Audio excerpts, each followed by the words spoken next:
Ici Alexandra Villaroy-Labrigo et bienvenue à un autre épisode d'Alexandra TV.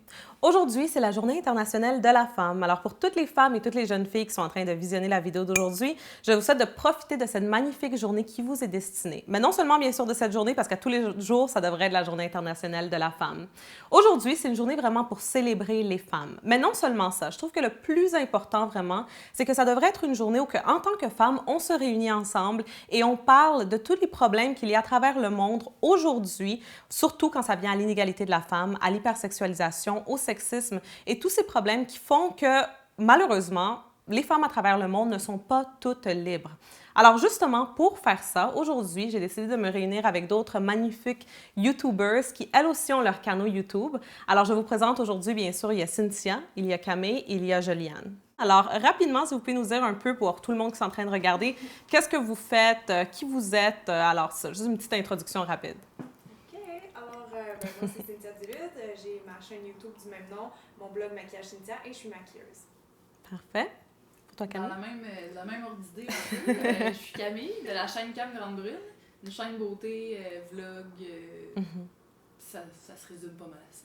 Parfait. Puis moi, c'est Joliane de la chaîne Diva Jolie. Ça fait assez longtemps que j'ai ma chaîne. Puis moi aussi, c'est une chaîne beauté. C'est surtout des tutoriels de maquillage que je vais faire. Bien, merci beaucoup pour être ici. C'est vraiment un plaisir. Je vous avais contacté justement pour qu'on fasse ça. Comme j'ai dit, je trouve que c'est une bonne occasion en tant que femme pour qu'on se réunisse, pour qu'on parle non seulement de à quel point c'est magnifique d'être une femme, mais aussi justement de qu'est-ce qu'on peut faire pour aider les autres femmes. Je trouve que toutes nous, étant donné que nous avons justement nos canaux YouTube et que plusieurs jeunes femmes et très souvent des jeunes filles écoutent nos vidéos, d'une façon ou d'une autre, on a une certaine influence sur ces jeunes filles-là. Qu'est-ce que vous pensez qu'en tant que jeune femme de génération Y, on peut faire pour aider justement les jeunes filles qui écoutent nos vidéos à avoir plus confiance en elles-mêmes ou à combattre, si on peut dire, les problèmes d'hypersexualisation ou toutes ces choses-là? Qu'est-ce que vous pensez qu'on peut faire en tant qu'exemple, si on peut le dire comme ça?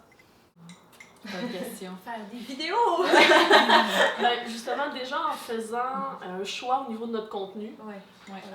justement le type de vidéo qu'on va venir faire, La façon que c'est amené. exactement les sujets qu'on va choisir. Je pense que déjà là, c'est C'est un très bon début. important. Ouais, il semble déjà qu'on est quand même un bon modèle. Là. D'après moi, en tout cas, c'est ce que les parents de ces jeunes-là nous disent la plupart du temps. T'sais, on parle beaucoup de maquillage, mais On voit qu'il y a une profondeur quand même derrière ça. On fait pas juste des maquillages, des tutoriels maquillage, des affaires plastiques, physiques.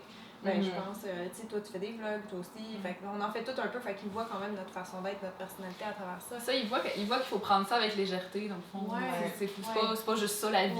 Oui, c'est Non. ça. Que c'est quand même quelque chose qui est important, notre beauté, si on peut dire, en tant que femme, mais que c'est pas juste ça. Non, que c'est c'est ça. Puis je pense, si je me trompe pas, je sais que Cynthia, elle fait ça, des vidéos justement sur la confiance en soi et toutes ces choses-là qui sont tellement importantes. Alors, Oui. Ben, je pense que juste la communication, c'est qu'on a avec nos abonnés. C'est ce qu'on démontre aussi dans nos communications. On fait pas juste être un personnage. Non, c'est ça. Nous, en tant que, encore, je dis, on est des jeunes femmes, là, parce qu'on est encore, je pense qu'on est tous dans la vingtaine. Est-ce que, d'une façon ou d'une autre, quand vous étiez plus jeune, est-ce qu'il y a certaines choses qui sont arrivées dans vos vies qui ont fait que vous soyez la femme que vous êtes aujourd'hui, si on peut dire, des choses qui sont arrivées, qui sont positives ou peu importe, qui ont fait que vous grandissiez et que vous deveniez la femme que vous êtes aujourd'hui, que vous fassiez les choix aussi que vous faites, quand ça vient aussi au contenu de vos canaux, etc. Est-ce qu'il y a certaines choses? Moi, il n'est pas aucune arrivée. Jeune dans ma vie, il n'est pas arrivé rien de marquant ou de tragédie qui aurait fait la femme que je suis aujourd'hui. Mais je dis des fois en blague que j'écoutais beaucoup les Spice Girls quand j'étais jeune. Alors c'est peut-être pour ça que je suis si féminine aujourd'hui. J'aime ça, tout le côté un peu glamour. Peut-être que si je reformule un peu ma question, ben là, dans le fond, je la reformule, mais d'une façon complètement différente. Mais je dirais peut-être est-ce qu'il y a eu des femmes que vous avez admirées en tant que jeune fille qui ont influencé la femme que vous êtes aujourd'hui? Parce que d'une façon ou d'une autre, nous, en tant que jeunes femmes, maintenant, on va... Peut-être il y a des jeunes filles qui nous admirent, puis qu'on influence sans même le savoir la jeune femme qu'ils sont en train de devenir, tu sais. Moi, clairement, ma mère. Ouais, c'est ça, on a toutes pensé à ça, je pense, en premier. C'est vrai. Oui, c'est vrai. Moi, c'est venu plus tard. C'est justement quand j'étais en train de devenir adulte que j'ai remarqué comment ma mère faisait plein de choses puis qu'elle était inspirante pour moi prochainement. C'est la mère que je vais être un jour. C'est plus vieille que je l'ai remarqué, ça. Mais jeune, j'avais plein d'idoles. Mais tu sais, autant des gars que des filles.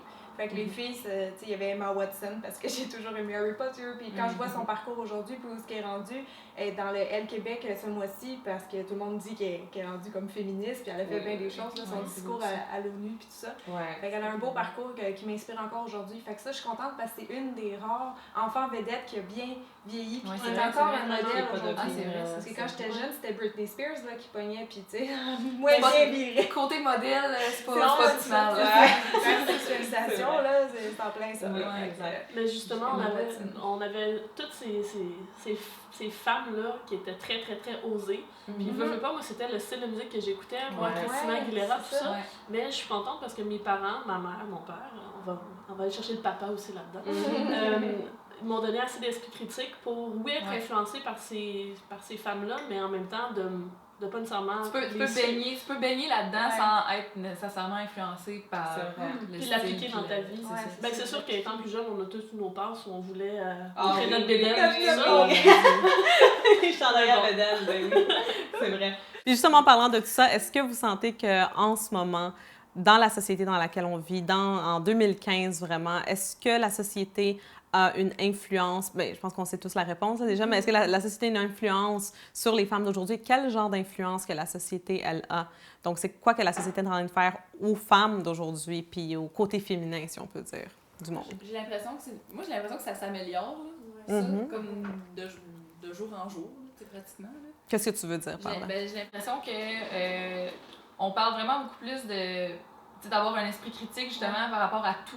De réfléchir plus par nous-mêmes, puis à partir de là, je trouve que c'est déjà un bon début pour être moins influençable dans le fond par, mettons, les annonces de cosmétiques ou peu importe. C'est ça que j'allais dire, dans le fond, aujourd'hui, tout le monde sait que c'est des images retouchées. C'est ça, Fait que rendu là, c'est à toi de faire tes propres... Mais je pense aussi que notre présence fait en sorte qu'on démocratise un peu, qu'on rend le côté féminin plus... C'est The Girl Next Door. C'est vraiment un très bon point parce que ça fait seulement quelques années, peut-être 20 ans, qu'il n'y avait pas des canaux YouTube ou que des personnes réelles. C'est ça, c'était juste les mannequins à la télévision qui faisaient les compagnies paient pour avoir leur espace à l'intérieur. Les coups de cœur du mois, non, c'est payé pour être là. Bien, souvent. Oui. Et c'est vraiment, j'y avais jamais pensé comme ça. Puis c'est tellement vrai. Plus vrai, justement. Puis justement, je parlais de ça avec une autre personne qui fait qu'est-ce que je fais un peu du coaching, etc. Avec YouTube, maintenant, il y a tellement, mais tellement plus d'informations qui est disponible au grand public. Tu sais, le genre d'informations que certaines personnes appelaient cachées, comme on va dire, il y avait la loi de l'attraction, etc. Ils ont appelé le secret, le livre, etc. Mais là, tout le monde parle de ces choses-là sur YouTube. Alors, je pense que c'est quand on vit on vit dans la génération de l'information, puis c'est vraiment quelque chose de magnifique. Aujourd'hui, étant donné qu'on célèbre justement la Journée internationale de la femme, vous, qu'est-ce que vous aimez le plus d'être une femme? Donc, en tant que femme et d'être venue dans ce monde en tant que femme, c'est quoi votre chose préférée? Moi, je dirais, c'est l'attitude qu'on peut avoir, comme la personnalité qu'on peut avoir extériorisée, puis tout ça. Exemple, j'ai l'impression que comparé aux hommes, on peut vraiment être plus nous-mêmes, on peut plus extérioriser nos émotions puis tout ça, puis contrairement à eux que si jamais, exemple, ils voient un ami puis qu'ils font super contents, ben, ils vont peut-être se faire plus juger que c'est vrai que nous, fait qu'on peut être plus nous-mêmes. Bon point. C'est vrai. Puis vous, les filles? C'est quelque chose que vous aimez? C'est vrai. Mais je pense que la femme a plein de facettes à sa personnalité, puis c'est ça qui est le fun. À chaque jour, on peut être qui on a envie, tu sais. C'est vrai. C'est comme ça qu'on l'exprime souvent avec les vêtements, le maquillage, tout ça. Fait que c'est sûr que c'est un côté que j'aime beaucoup de la femme, veut pas. La préparation, le côté de se mettre coquette, tu sais. Exact. Je sais pas si c'est vraiment ça mon affaire préférée, là. Quand je suis maquilleuse, fait que c'est sûr que j'aime la beauté. Moi, ça me fait penser à jouer comme encore à la poupée, mais maintenant, sur toi-même, c'est vrai. Ça finit jamais, en fait. Je trouve ça le fun. On a encore des princesses. Moi, je dirais que de mon côté, qu'est-ce que je préfère le plus, c'est notre côté sensible. Puis je sais que je parle avec plusieurs femmes vraiment, puis je sais qu'il y en a plusieurs qui ne veulent pas avouer ce côté-là. Ils disent non, les hommes, ça peut être aussi sensible. Puis oui, c'est vrai que, tu sais, on a tous un côté féminin, un côté masculin à l'intérieur de nous. Mais je trouve que les femmes, on a vraiment cette habileté d'être plus émotionnelles, d'avoir plus de compassion. Notre intuition aussi est très, très forte. Alors, je trouve que tous ces côtés-là, qui sont très, très féminins et qu'on a en tant que femme, que les hommes aussi peuvent avoir, mais qu'en tant que femme, c'est parfois plus développé. J'adore ça. Puis je suis très, très contente d'avoir ça. Ouais. Pour toi, est-ce qu'il y en a un? Un mélange de tout ça, en fait. C'est bon. Puis est-ce qu'il y a quelque chose que vous détestez d'être femme? Ben, c'est un peu l'envers du décor de la sensibilité. C'est de... tu sais, moi, je veux dire... Trop se poser de questions. Ouais, trop se poser de questions, mais aussi, c'est que, mettons, je vais regarder la télévision, puis là, il va y avoir une annonce. Puis là, je pleure facilement, mais comme... T'as honte de pleurer dans l'annonce. Ben, j'ai pas honte, mais tu sais, à un moment donné, il y avait une annonce que c'est une jeune fille qui s'en allait en appartement, puis elle était loin de sa famille. Puis là, c'est le soir de Noël, puis là, elle n'est pas supposée voir ses parents. Puis là, finalement, ils sont en train de l'appeler pour lui dire qu'ils ne pourront pas être là. Puis finalement, ça cogne, puis ils sont là. Puis je venais de partir en appart. Fait que j'étais comme toute... Ben oui! ça l'a comme réveillé tous ces sentiments-là. Fait que je suis un petit peu momoune, mais c'est pas Moi, je trouve que c'est bien. Moi, je trouve que c'est de bonne qualité. Avant aussi, avant, ça fait des années, j'avais pas honte de ce côté-là nécessairement, mais c'est quelque chose que j'essayais comme de cacher puis de faire comme non, je suis une femme forte. Maintenant, je me rends compte que comme notre force, c'est justement c'est ça, tu sais, c'est le fait de pouvoir être comme ça, puis d'être puis que c'est quelque chose de beau, c'est quelque chose de magnifique, mais je comprends ton point. C'est vrai. Moi aussi, ma sensibilité, c'est quelque chose que j'ai dû apprendre à accepter parce que sinon, c'est ça, tu essaies de faire une femme forte, mais ça marche pas. Mais tu sais, moi aussi, je suis vraiment du genre braillarde, puis si je vois quelqu'un pleurer, même si c'est à la télé, les anges de la rénovation, n'importe quoi, c'est sûr que je vais pleurer. Mais ça, chez nous, avec ma famille, bon, ils rient un peu, ils vont me taquiner avec ça, mais ça me dérange pas. Mais c'était plus dans des situations comme de travail que j'avais honte. Tu sais, mettons, je sais pas, tu rates une entrevue, n'importe quoi, ou tu sens les larmes monter. C'est plus, c'est ça, la pression au travail. Ah, ça, je te dirais que c'est encore touché pour moi. Ouais, c'est ça. Ça emmène un peu l'ouverture, l'égalité homme-femme, là, mais tu sais, la sensibilité des femmes au travail, ça, c'est quelque chose que je trouve moins évident. Parce que souvent, les femmes vont se faire juger quand ils vont pleurer au travail. D'abord par des pères hommes, souvent, moins des femmes, mais certaines femmes aussi. Mais je sais pas pour vous, là, mais beaucoup de femmes, quand on est fâché à un point très élevé, on pleure. On tombe. Oui, moi, c'est ça, parce qu'il y a des situations où il faut défendre notre point. Puis là, on est tellement fâché qu'on a le goût de pleurer. Puis là, après ça, oublie ça, l'argumentation, ça fonctionne pas. Là. C'est bien vrai. Je pense que c'est ça le problème qu'il y a dans la société quand ça vient aux femmes. C'est justement le fait que on peut pas être comme ça. C'est justement que la société nous fait croire qu'on devrait avoir honte d'être comme ça.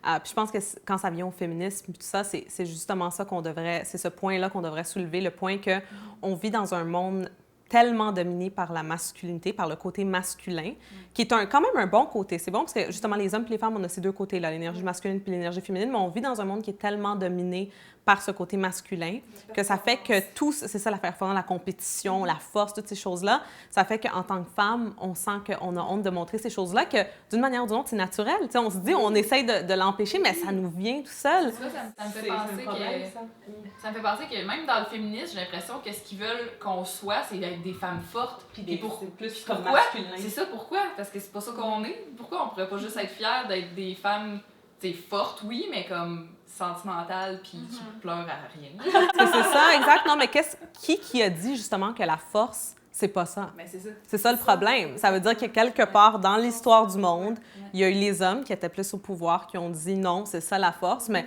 qu'est-ce qui arrive si, en réalité, la force, c'est justement ça? C'est le fait d'être sensible, c'est le fait d'avoir une intuition, d'être plus émotionnel. C'est ça vraiment.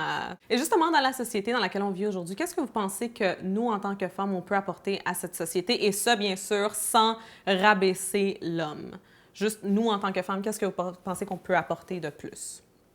Ben, si la sensibilité était déjà plus présente, on se retrouverait à avoir je pense plus d'amour entre guillemets dans la société. Par exemple, je sais pas pourquoi je pense à ça maintenant, mais tout ce qui est itinérance et tout ça, si on exprimait davantage notre sensibilité, cette compassion-là, on irait vers ces gens-là au lieu de passer notre chemin, de pas les regarder, puis de, tu sais, il y a plein de choses comme ça que vu qu'on est très très axé performance, temps, tout ça, on serait plus, je pense que la communauté, tout le monde serait plus prêt. On n'ignorerait pas nos voisins, tu sais, comme un très bon point parce que justement ça, c'est la compassion. C'est l'amour de mère. C'est qu'on a vraiment à l'intérieur de nous ce petit amour-là de mère, de comme vouloir donner des petits câlins, puis tout quelque chose à manger, comme toutes ces choses-là. Je trouve que c'est très vrai, c'est un très bon point. On a besoin de plus de ça. Puis je trouve que c'est un peu, si on peut dire, la solution aux gros problèmes qu'il y a dans le monde d'aujourd'hui, tu sais, la pauvreté, les guerres. Si au lieu de voir l'autre comme étant quelqu'un de séparé de nous, si on peut dire quelqu'un d'un individuel séparé, si on les verrait comme étant nos enfants. Ça peut-être que ça pourrait plus régler les problèmes qu'il y a dans le monde d'aujourd'hui. On s'est vraiment mis des barrières, je pense, avec tout le monde, là, en fait. Là. Ouais. Mais encore là, au Canada, on est quand même chanceux. Je trouve qu'on n'est pas le pire pays. Là. On a quand même une réputation d'être assez jovial entre nous. Là. Mais tu sais, quand même, c'est vrai que des fois, quand tu voyages, tu te rends compte qu'il y a des places que c'est pire. Hein. C'est vrai. Que c'est vraiment chacun pour soi. C'est vrai. C'est plate. C'est un peu le contraire de l'amour. Là. C'est ça, exactement. Ça veut pas, on le fait, même si on est plus jovial entre nous, en tant que société, on le fait par rapport à d'autres pays puis tout ça. Je pense juste, j'ai lu Le Vide de Patrick Sénécal, dans lequel il parlait de tout ce qui est la consommation, puis qu'on ferme les yeux sur un paquet de choses, tout ce qu'on achète, qui est fait dans des sweatshops, tout ça, puis qu'on veut juste pas y penser. On le sait que ça arrive, mais dans notre cerveau, on dirait qu'il y a comme un shutdown qui se fait. Exact, qui veut comme pas le savoir, puis qui fait comme non, je veux pas être au courant parce qu'il faudrait que je prenne action. S'il fallait que je prenne action, il faudrait que je change mon mode de vie. C'est que ça a plein de conséquences, un peu le même principe que. On n'a pas envie de changer notre mode de vie, c'est trop exactement. Exact. Parce qu'il y a mille et une choses qu'on peut changer dans le monde, mais on peut pas toutes les faire en même temps. Fait que ça, je dis, il faut choisir ses batailles. Mais c'est vrai qu'on est un peu hypocrite, puis qu'on se dit, des choses qu'on. C'est pas dans ma cour, je le vois pas. C'est un peu comme manger de la viande, tu sais. Je veux dire, ça m'a fait penser à ça parce qu'elle tente de. Elle tente de devenir Exact. Puis, tu sais, veux pas, c'est qu'on le considère comme un aliment, c'est dans notre assiette. On réfléchit pas au fait que c'était un animal avant. Et finalement, les filles, qu'est-ce que vous souhaitez le plus pour toutes les femmes à travers le monde? Donc, chacune d'entre vous, s'il y a une chose que vous pourriez souhaiter à toutes les femmes dans ce monde, ça serait quoi? Je vais y aller en premier, parce que d'habitude, je laisse tout à partir. Entre femmes, une amitié sincère et pure. Parce que j'ai l'impression que souvent, on est en compétition l'une avec l'autre, puis au lieu de s'entraider, on fait juste se nuire. Donc, je pense que s'il y avait... Puis, on a une belle capacité à avoir une belle amitié entre nous. Donc, c'est juste de s'ouvrir, je pense. Puis si on aurait ça, je trouve qu'on réussirait tellement plus. Oui. Définitivement. Très bon point. Pour vous, les filles? Moi, ça serait la liberté. Parce que, tu sais, on est vraiment chanceux ici, là. Oui. Chanceuse dans ce cas-ci. Mais, tu sais, on voit des horreurs là, partout à travers le monde, puis je trouve ça... Juste ça, là, ça pourrait tellement changer le monde. Peut-être pas ici. Ici, ça changerait pas grand-chose parce qu'on est tellement... On a de la liberté, en veux-tu, en v'là. Non, c'est très bon point aussi. La liberté est tellement importante. C'est ça. Moi aussi, c'est pas mal ça, là, selon les pays. Mais juste en général, peu importe où tu es dans le monde, je souhaiterais aux femmes qu'elles vivent la vie dont elles rêvent. Parce que ça inclut tout ce que ça inclut la liberté, ça inclut vraiment tout ce que tu sais. Si tu as une vie, il faut vraiment que ta vie libre, mais faire ce que tu veux puis être toi-même. Oui, c'est vrai. Justement, la liberté, ça nous amène à un peu économiquement, donc qu'elles aillent ce côté, parce que dans beaucoup de pays à travers le monde, les femmes n'ont pas accès à de l'argent. C'est vraiment leur mari ou l'homme dans les familles. Puis ils disent que quand une femme, dans n'importe quel village ou communauté, quand une femme est, si on peut dire, a de l'argent ou est économiquement ou financièrement libre, tout le monde gagne vraiment dans le village, que ce soit les enfants à cause de l'éducation, tout le monde.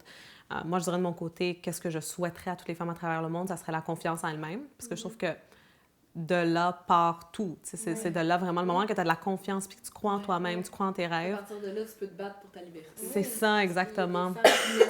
Qui se disent, zut, fallait que je sois l'autre sexe. Il y en a Oui, qui c'est se sentent ça. déjà Oh non, découragés. je suis pas des dans mon corps. Ils se ferment toutes les barrières parce qu'ils se disent, ça va être mieux dans tel Tout pays bas, que je sois là. Non, mais c'est vrai. C'est vrai, la Définitivement. confiance en eux autres puis en leur sexe, le pouvoir de leur sexe. C'est ça, la confiance en leur côté féminin. Puis justement, ça, en allant dans ça, ça serait justement la confiance de savoir qu'en tant que femme, on peut accomplir toutes les mêmes choses que les hommes peuvent accomplir, puis avoir cette ambition, tu sais, de vouloir. Parce qu'il y a une chose de se dire, OK, oui, tu sais, je veux faire ci, je veux faire ça, mais c'est une autre chose d'avoir de l'ambition. Alors, je trouve que ça serait très important. Mais merci beaucoup, les filles.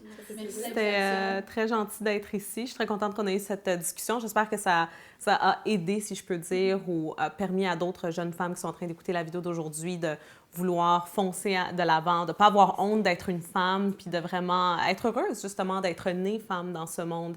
Alors, j'espère que vous allez continuer la discussion entre vous, les filles, à la maison. Partagez la vidéo. Abonnez-vous bien sûr à ce canal YouTube, puis au canal YouTube de toutes les filles ici. Pour toi, c'est Cynthia Duluth, si je ne me trompe pas. Toi, c'est Cam Grande-Brune, puis pour toi, c'est Diva Jolie, Jolie Diva. Diva Jolie. Diva Jolie, qui est parfait. Donc, je vous invite bien sûr à vous abonner à des canaux magnifiques, vraiment, à plein de sortes de conseils, non seulement en beauté, mais d'autres choses aussi. Puis aussi à ce canal pour de nouvelles vidéos en français à tous les mardis. Vous pouvez aussi visiter mon site web, alexandravillaroel.com, et vous abonner à ma liste de courriels. N'oubliez pas de laisser un commentaire en dessous de la vidéo. Laissez-moi savoir c'est quoi que vous souhaitez pour toutes les femmes à travers le monde et aussi c'est quoi que vous préférez, vous aimez le plus d'être une femme. Encore une fois, je vous souhaite de passer une excellente journée internationale de la femme. Est-ce que vous avez une petite conclusion, un petit au revoir à dire à tout le monde qui sont en train d'écouter? Profitez de la vie. Oui, c'est un beau conseil. Ouais, c'est très vrai. Ben, merci beaucoup, puis on va se voir la semaine prochaine pour un autre épisode d'Alexandra TV. Bye bye.